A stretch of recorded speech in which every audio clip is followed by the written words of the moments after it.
नमस्कार दोस्तों, कैसे हैं आप सब। आशा करते हैं आप सभी बढ़िया होंगे। दोस्तों, अभी हाल ही में भारत सरकार के द्वारा एक बहुत बड़ी उपलब्धि हासिल की गई है। दरअसल भारत सरकार के द्वारा साल 2024 से 25 के बीच में भारत के 416 जिलों में भारत सरकार के द्वारा 1351 बाल विवाहों को रोका गया है।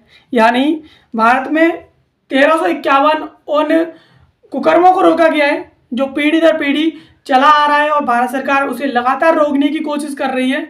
फिर भी लोग नहीं मानते हैं और अपनी मर्जी से बच्चों की कम उम्र में ही शादी कर देते हैं, और जो कि एक बहुत बड़ी कुप्रथा है। लेकिन खैर, भारत ने इसे रोकने में अपनी अग्रणी भूमिका निभाई है और अभी हाल ही में 1351 बाल विवाह रोके गए हैं। इसके साथ साथ 1,20,000 से अधिक बाल विवाह होने की योजनाएं रोकी गई हैं। चलिए समझ लेते हैं पूरा इस वीडियो में क्या कर भारत सरकार के द्वारा इसे रोकने के लिए क्या क्या किया गया है, किस स्तर के अधिकारियों और कितने संगठनों ने इसमें महत्वपूर्ण भूमिका निभाई है। इस पूरी वीडियो में विस्तार से समझ लेते हैं। दोस्तों, मेरा नाम है सचिन और मैं कंसीडर आईएएस की एक और नई महत्वपूर्ण वीडियो में आप सभी का स्वागत करता हूं। खबर की बात करें कि आखिरकार ये खबर चर्चा में क्यों है, तो अक्षय तृतीया पर बाल विवाह रोकने के लिए अधिकारियों के द्वारा चौकसी बढ़ा दी गई है, क्योंकि यही वे एक पल होता है जिस टाइम पर सबसे ज़्यादा बाल विवाह होते हैं। चलिए खबर के महत्वपूर्ण बिंदुओं के बारे में बात कर लेते हैं। तो भारत सरकार के द्वारा हाल ही में एक रिपोर्ट जारी की गई है। उस रिपोर्ट के अनुसार सरकार ने सन 2024-25 के दौरान 1000 से अधिक बाल विवाह रोकने में कामयाबी हासिल की है। यानी सरकार के द्वारा साल 2024-25 के बीच में 1000 से अधिक बाल विवाह रोके गए हैं। नई दिल्ली के स्वैच्छिक संगठनों के एक समूह द्वारा 23 राज्यों के 416 जिलों से मिले आंकड़ों के अनुसार ये पता चला है कि साल 2024-25 में कानूनी हस्तक्षेप के कारण 1351 बाल विवाह रोके गए हैं। वहीं एक रिपोर्ट के अनुसार 1.2 लाख से अधिक बाल विवाह रोके गए हैं। यानी ऊपर की जो रिपोर्ट है वो गवर्नमेंट की रिपोर्ट है, नीचे की जो रिपोर्ट है वो इंडिविजुअल है, व्यक्तिगत है, अंबिका पंडित की रिपोर्ट है, ऐसा बताया गया है। और बाल विवाह को रोकने के लिए कभी कभी स्थिति ऐसी बन जाती है कि एफआईआर करनी पड़ती है। तो उस स्थिति में सरकार के द्वारा 779 लोगों के खिलाफ एफआईआर दर्ज की है और इनमें से ऐसे मामले भी सामने आए हैं जिनमें एफआईआर दर्ज की गई है जहां पर बाल विवाह रोका नहीं जा सका। यानी सरकार के द्वारा पूरी कोशिश करने के बावजूद जहां पर बाल विवाह रोकने में नाकाम रही, उस स्थिति में अभिभावक और दोनों बच्चों के खिलाफ सरकार के द्वारा एफआईआर भी दर्ज की गई है। इनमें सर्वाधिक 170 मामले पश्चिम बंगाल में दर्ज किए गए हैं और 146 मामले तमिलनाडु में दर्ज किए गए हैं और वहीं 114 मामले बिहार में दर्ज किए गए हैं। यानी सरकार के द्वारा काफ़ी कोशिश की जा रही है, उसके बावजूद भी बाल विवाह नहीं रोक पा रहे हैं। यानी सबसे ज़्यादा पश्चिम बंगाल में इस तरह की हालत है कि 170 मामले एफआईआर दर्ज की गई है 170 मामलों में, और तमिलनाडु में 140 मामलों में एफआईआर दर्ज की गई है।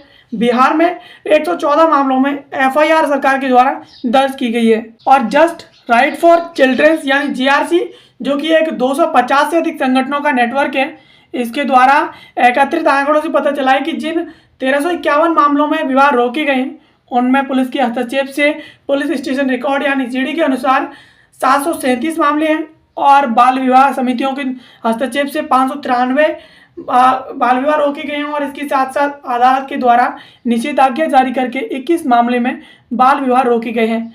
यानी जितने भी ये मामले रोके गए हैं, जितने भी बाल विवाह रोके गए हैं 1351 जो टोटल काउंटिंग है, उसमें से पुलिस हस्तक्षेप के द्वारा, बाल कल्याण समितियों के द्वारा और अदालत के द्वारा रोकने में महत्वपूर्ण भूमिका निभाई गई है।